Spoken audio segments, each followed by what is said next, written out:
என்னன்னா தனுசு ராசி அல்லது மீன ராசி செவ்வாய் அமர்ந்து அது லக்னத்திற்கு 8ஆம் இடமாக வருமெனில் செவ்வாய் தோஷம் என்பது கிடையாது. இதில் கவனிங்க, இப்ப தனுசு ராசியில செவ்வாய் இருக்கு அல்லது மீன ராசியில செவ்வாய் இருக்கு. இப்படி இருந்து லக்னத்திற்கு, இந்த தனுசு ராசி என்பது லக்னத்திற்கு 8ஆம் இடமாக வருமெனில் செவ்வாய் தோஷமே கிடையாது. அப்ப 8ஆம் இடம்னா ரிஷப லக்னம் தான்.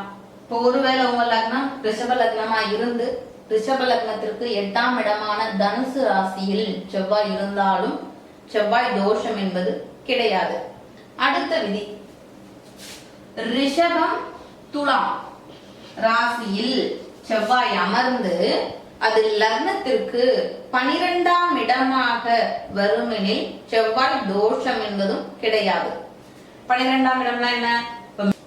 இப்ப மிதுன லக்னத்தில் பிறந்தவர்களுக்கு இந்த ரிஷப ராசி 12ஆம் இடமாக வரும். அந்த ரிஷப ராசியில் செவ்வாய் இருந்தால் செவ்வாய் தோஷம் என்பது கிடையாது. அதே மாதிரி இந்த விருச்சிக லக்னத்தில் பிறந்தவர்களுக்கு துலாம் தான் 12ஆம் இடம். இந்த துலாம் ராசியில் செவ்வாய் இருந்தாலும் செவ்வாய் தோஷம் என்பது கிடையாது. அடுத்து குரு செவ்வாய் சேர்க்கை பெற்றாலும் குருவின் பார்வை பெற்றாலும் தோஷம் கிடையாது. அதாவது இப்ப உதாரணத்துக்கு தான் சொல்றேன், இந்த 12 ராசியில எங்க இருந்தாலுமே இதே அமைப்பு தான். இப்ப செவ்வாய் கும்ப ராசியில இருக்கு, அந்த செவ்வாயுடன் குரு இருக்காரு. இப்படி இருந்தா இந்த அமைப்பு குரு மங்கள யோகம்.